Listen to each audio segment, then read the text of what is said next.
Hi everyone, welcome to our chapter 32 lecture. This chapter is all about homeostasis, and we do it after cell communication because there is some content in here about how endocrine signaling and cell communication deals in maintaining homeostasis. And you should know what homeostasis means. Can you think of the definition?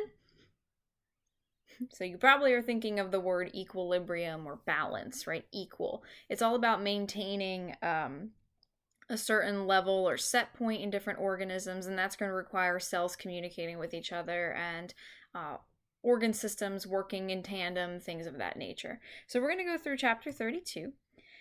Luckily for you, if you are taking anatomy and physiology, or if you did take anatomy and physiology, you're going to see a lot of things you talked about in that class pop up here. So this should be an easy review for you if you've already taken that class.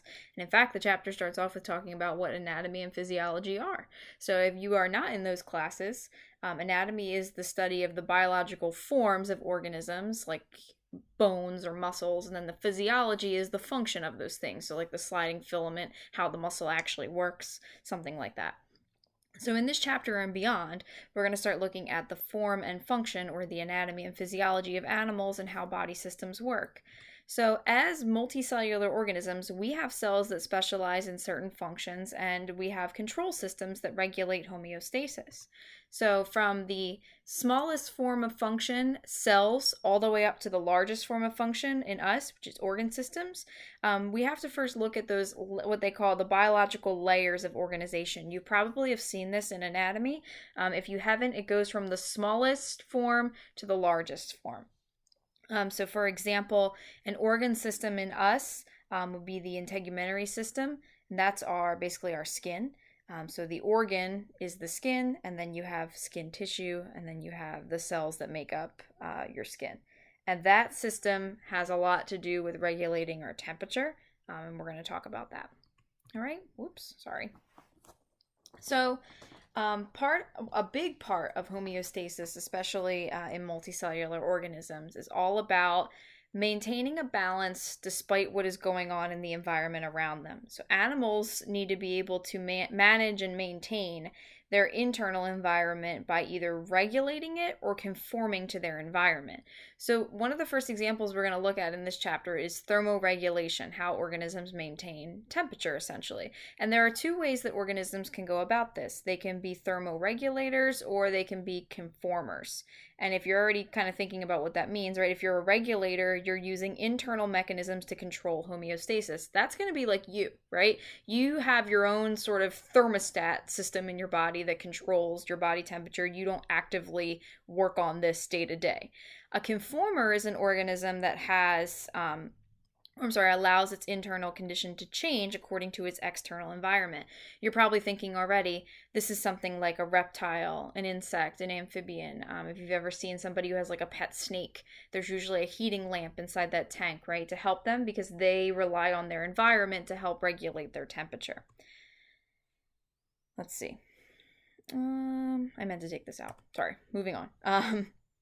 There are also organisms that regulate some internal conditions while allowing others to conform to their environment. So for example, fish are one of these organisms that do that. They conform to their environmental temperature, but then they regulate the solute concentration in their blood, meaning especially like salt if you're a marine fish. So they have different systems for regulating what's going on in their environment versus what's going on internally. So when we hear the word homeostasis, we think steady state or equilibrium, a balance. It's crucial for an organism to be able to maintain homeostasis because really their survival depends on it. There's a lot of things that organisms need to keep relatively constant. Body temperature is a great example. Blood pH, so for us it's around 7.4, pretty neutral. Glucose concentration, there's a number of different things that we have to maintain in order to stay alive. So one of the first examples we talk about is temperature, a really important example. Your body runs on a system here, kind of like you having an internal thermostat. When your body reaches above its set point, which they have here is 20 degrees Celsius, which we know is what, about 98.6 degrees Fahrenheit, right? That's what they say. When your body falls below that number, you have a series of events that occur to bring it back to that temperature. And when your body gets above that temperature, that set point, your body has a system or a bunch of events that will occur in order to bring you back. So this is kind of an example in terms of your household, right? You have a thermostat on the wall. When the temperature falls to a certain number, the heat will kick on. If the temperature falls to a certain number or rises to a certain number, the air conditioner will kick on, right? So this is a non-living example of temperature regulation, controlling the temperature in a room or in a home, but it's actually very similar to what our bodies do in terms of regulating temperature. So it all runs on these systems that have ways to bring the temperature down or bring it up. For us, that would be like our heating and our air conditioning. So, like a homeostasis temperature system, animals achieve homeostasis by maintaining body conditions at certain set points. When changes occur that cause the set point to go above or below its value, this is called a stimulus. So, this could be something in the environment that changes homeostasis, and then the body has a way of detecting it with a sensory system that will then send out a response. And that sensory system is really all your nervous system, your brain. It's going to pick up signals from the environment, something that has tipped the scales out of balance, loss of homeostasis, and then you get the response. So we heavily rely on negative feedback systems, which aim to reduce the stimulus. So one of the things you have to be able to look at and understand is what negative feedback is. And this is a control mechanism that reduces the stimulus, brings it back to its set point. So regulating temperature, thermoregulation we call that, that is a great example of negative feedback. And we'll look at exactly how that is in a couple minutes. So again, thermoregulation is done by organisms to maintain their internal temperature. It's crucial to survival. We know that temperature affects enzymes, right? We talked about that, how it can denature or disrupt the bonds between the R groups. The fluidity of the cell membrane, we talked about how when it gets really hot, those phospholipids become very disorganized and fluid, meaning they're moving around a lot. If it gets very cold, they become very closely packed together, and other biochemical processes that really rely on temperature. So heat for thermoregulation can come from either internal mechanisms or external things like in your environment. We and other mammals and birds are endothermic organisms or endotherms. We are warmed by heat from metabolism, internal mechanisms. Amphibians, reptiles, fish, non-vertebrates are ectotherms. They gain their heat from external sources. So we as endotherms have systems like sweating, shivering to cool us down, sweating would be to cool us down, shivering to warm us up. Ectotherms have to do things like seek shade or bask in the sun, consume less food, so they have little metabolism. So here's an example with an endotherm, a walrus, right? This is an organism that is internally regulating its temperature versus an ectotherm, a lizard, any kind of reptile. This organism has to seek out sun to warm itself up or shade to cool itself down. An endotherm would do that too, but it doesn't rely on it as heavily as an ectotherm would. If you've ever been hiking during the day in a really rocky area, they tell you to look out for snakes basking on the rocks. That's the time of day where they're warming up. They also don't eat as much reptiles. If you've ever known someone or you yourself have a pet reptile, you know you don't have to feed them as often because they are not regulating their internal mechanism for temperature by metabolism like we do. All right, so we have some internal responses, one of them being vasodilation and vasoconstriction. So in order to help reduce our heat and help to maintain or keep the heat in, vasodilation is the widening of your blood vessels. This will help when you are warm to release heat. Vasoconstriction is when your blood vessels constrict or they get smaller. I'm going to show you a diagram in a second. And that's going to help to reduce blood flow and then keep heat in. Your circulatory system provides a major route for heat flow because you have internal and exterior parts of the body that are being subjected to responses or changes in the environment. So this is going to alter how the blood flows and it's going to alter how you're able to maintain heat. So in vasoconstriction, you have the blood vessels becoming more narrow or constricting, and that's going to help to keep heat inside of the body. If this layer up here is your skin, right, it's helping it stay more internal or closer to the core of your body so you don't lose as much heat out through your skin.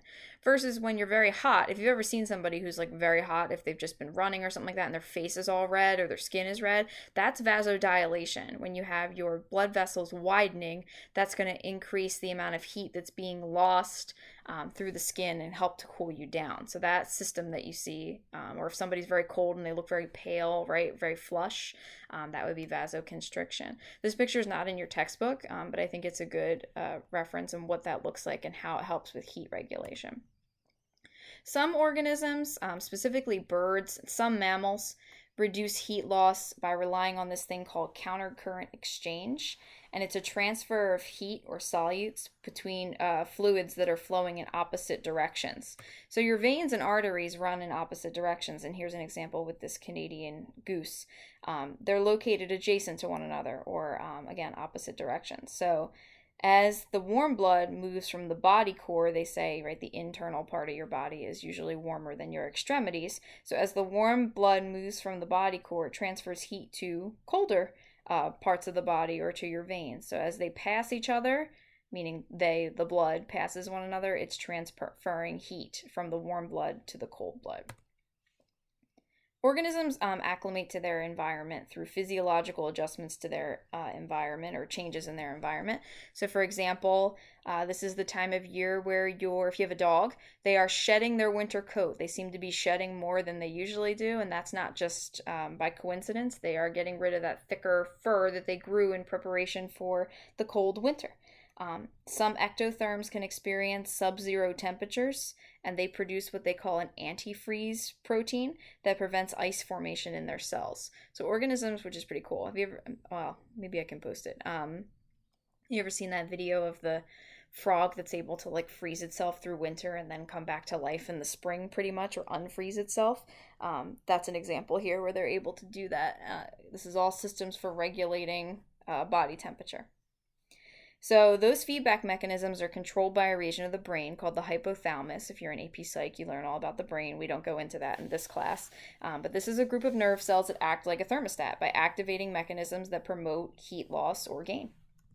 So in us, when the body temperature drops, in this case, this lower portion of the picture here, everything that the body does is to help reduce heat loss or to make you warmer. This is going to include things like vasoconstriction. I showed you the picture. That's going to help keep the heat in. Shivering. You shiver when you're cold because that is supposed to get the ATP going, help you get your muscles moving so that it can create some heat for you to hopefully warm you up. But when you get hot, you start to do different things. Your body starts to do different things, right? Vasodilation to help release some of that heat. Sweating. Sweating is designed to help cool you down. It always makes me feel hotter, but it's supposed to cool you down. Dogs will pant, things of that nature. And this is all geared towards bringing you back to the set point or to your body temperature that you're normally at. So anytime your body falls below or above your set point, your body has these physiological responses, vasoconstriction, vasodilation, sweating, shivering, that will bring it back to that set point. So the coordination of homeostasis is done through cell signaling in the endocrine and nervous systems. The endocrine system works with signaling molecules that are released into the bloodstream by endocrine cells and carried to all locations in the body, whereas your nervous system uses neurons to transmit signals along dedicated pathways in the body. So if you've taken, again, psych or anatomy, you learned about axons, dendrites, all that stuff, sending neurotransmitters across the synaptic gap. We saw that a little bit in our cell communication chapter. For the endocrine system, the signaling molecules are hormones. Hormones, we talked about them, little nonpolar signaling molecules. They cause distinct effects and only for cells that have the receptors for them. And we talked about that too, that lock and key thing with the ligand and the receptor. So there are certain hormones that can be received by certain cells, and those cells will have a response. Their effects are usually long-lasting. Hormones remain in the blood for several minutes, sometimes up to hours. So here's an example here on the left with an endocrine signal. The hormone has been released by the endocrine cell. It travels throughout the bloodstream until it is able to bind to a certain cell that has the receptor for it, and those cells will respond. So this is only limited to cells that have the receptors for it. Whereas in neurons, this is going to be a signal that travels along an axon and is limited to only the cells that it's connected to. So this is kind of a message along a pathway, whereas this one is a signaling molecule that's traveling all over the body, but only interacting with cells that are able to respond to that hormone. The nervous system sends information by the pathway that the signal takes, unlike the endocrine system. Different neurons are activated by different environmental stimuli. So in the endocrine system, you have, gradual changes, and in the nervous system, you usually get a rapid response. So we're going to look at a simple endocrine pathway, the control of pH in your stomach, or in the, not the stomach, the first part of the small intestine called the duodenum, duodenum, either way. If you've ever seen the small intestine, it has 3 parts to it, I believe, if I remember my anatomy correct. But this is the part that is directly right outside of your stomach. It's where the food goes right after it leaves your stomach.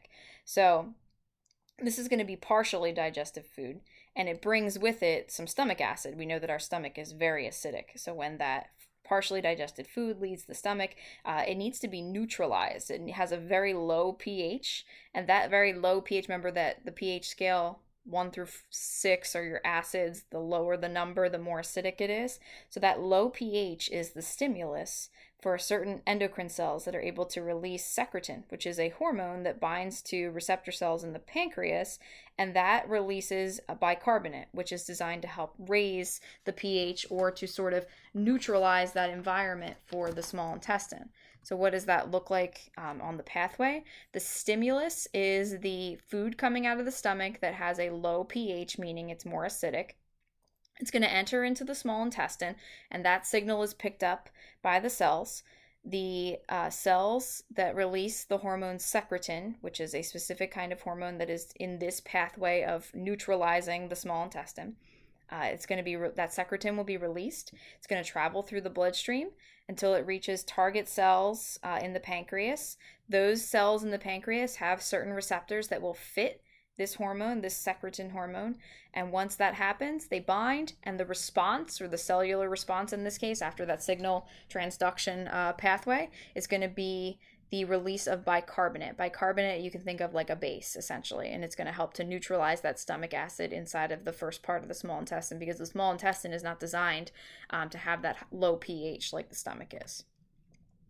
So that's an example of negative feedback because it aims to reduce the stimulus being the acidity of the small intestine, and it wants to bring it back to its original set point. So again, this is negative feedback because we're trying to get back to what we were at before, which is a more neutral pH for the small intestine. All right, so the hypothalamus, the part of your brain that receives the information from nerves throughout the body and senses a signal, it will send a signal, to a gland that is located at the base of the hypothalamus called the pituitary gland. You might have learned about that. The pituitary gland has 2 parts to it. It has a posterior part and an anterior part. So hormone signals from the hypothalamus are released from the anterior pituitary, as well as the posterior pituitary, and they release different hormones. This week or later in the week, when you do the feedback mechanisms POGIL, you'll see how this part of the brain releases oxytocin, which is a hormone that is part of childbirth and also part of breastfeeding. The antidiuretic hormone, if you read chapter 32, you'll see how this one is used to help the kidneys maintain a certain amount of water to help you from getting too dehydrated. So this example here is a positive feedback, and this is with oxytocin and nursing mammals. So we're going to look at how this is different from negative feedback. Remember, negative feedback works to reduce a stimulus. Positive feedback works actually to enhance or reinforce a stimulus. So oxytocin is the hormone that helps to regulate milk release. The stimulus in this case is the suckling of the offspring, literally feeding from the mother. That stimulates neurons in the nipples of the mammalian mother, and that generates nerve impulses that reach the hypothalamus, which releases the oxytocin, And that release of the oxytocin, being the hormone, is going to bind to target cells, which are smooth muscles in the breasts, and the response there is to release milk for the baby. So again, all starting with the stimulus, and it's just going to keep releasing milk until the baby stops feeding. So this is reinforcing the response or the stimulus until something stops the pathway from happening. So you can think of negative feedback kind of looping back to something that originally was at, whereas a positive feedback mechanism is more of like a linear thing. It's just adding or continuing the response until the stimulus stops. So for many hormone pathways, they're controlled by negative feedback, but there's also positive feedback. This is going to reinforce the stimulus, leading to a greater response. Not as common, usually. Nursing is a great example of positive feedback because it continues until the infant stops suckling. Childbirth is also an example of positive feedback, but we'll look at that later in the week. Most hormones are not able to pass through the cell membrane for signaling, but some, like testosterone, can. They can go through the phospholipid bilayer and bind to receptors inside of the cell. We've seen that with the lipid-soluble testosterone that we looked at last week. That's going to bind to receptors within the cytoplasm and move into the nucleus. Epinephrine, these are hormones that have, or epinephrine is a type of hormone that can have multiple effects on a response. So epinephrine or adrenaline, an example would be if you're in a stressful situation, the stress is the stimulus, and then epinephrine is released and triggers different responses. So let's look at what that actually looks like. In liver cells, the epinephrine binds and signals for the breakdown of glucose. So in a case where you are really stressed out, usually you're not hungry. Have you ever noticed that when you're really stressed, you have no appetite? So in cases where you are under a lot of stress being the stimulus, this will not happen, and you will not have the epinephrine binding to your liver cells to help break down that glucose. Or you could have a situation where you are in fight or flight. Have you heard of that before? Where you need the extra energy to fight whatever is happening in your environment that's causing your stress. So I guess it depends on what kind of thing is happening in your environment. Epinephrine can also be released and bind to different cells or different receptors on cells in your blood vessels. That can lead to vasodilation, increased blood flow, or vasoconstriction, reduced blood flow. So you have this one signaling molecule giving you all these different kinds of responses. It's essentially what this is all about. And then finally, osmoregulation. Water and solute concentration also have to be regulated within animals, and they call that osmoregulation, just like thermoregulation was all about regulating temperature. All animals need to balance their water uptake and loss. We know that if you take on too much water, that's a hypotonic environment. Your cells can swell and burst. If you don't have enough, that can be a hypertonic environment where cells can shrivel up and die. We know that water enters and leaves the cells by osmosis, and this happens when you have a membrane differential and osmotic pressure. We talked about that earlier in the year. So organisms are either osmoconformers or osmoregulators. Similar to temperature, animals can maintain water balance in two ways: by either conforming to their environment. So marine animals usually are doing this, and they can also be regulators, or they can control in their water uptake and loss internally, kind of like organisms like us that maintain our temperature internally. So this is independent of their environment. Marine organisms are in extremely salty environments, so they combat this by actually drinking lots of salt water to help balance the amount of salt that is in their system. The more water they take in, hoping to balance that or keep homeostasis. Freshwater fish, they face the problem of gaining too much water and losing salt by diffusion. The salts are replenished by what they eat. So fish that live in freshwater actually don't drink any water because they are already taking it in from their environment, so they have to eat a lot of food. Food is going to have other nutrients or other things in it, like your salts, sugars, things of that nature, that will help to balance their solute to water concentration. So that would look something like this. Here's your freshwater fish down here. Imagine that they're in a hypotonic environment. There's a lot less solutes around them than there are inside of them. So they have to constantly be combating that water gain. And they do that by eating food, and food that will help to balance the solute concentration inside and outside of their environment. Whereas fresh or fish that live in marine animals or marine environments, the water is constantly being drawn out of them because they're the opposite. They're in a hypertonic environment, so they have more solutes around them than they do inside of them, so they have to work to maintain that water loss. They have water that's constantly being drawn out, whereas freshwater fish constantly have water that's being drawn in.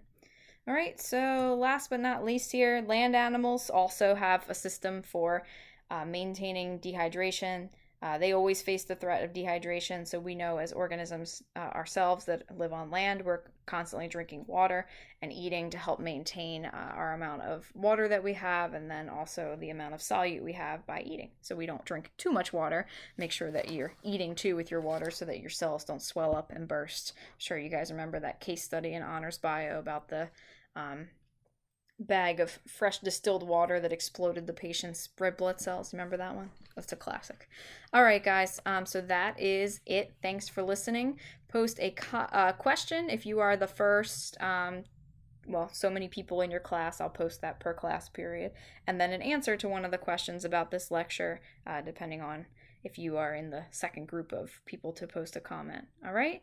Thank you, everybody, for listening. Enjoy the rest of your Monday.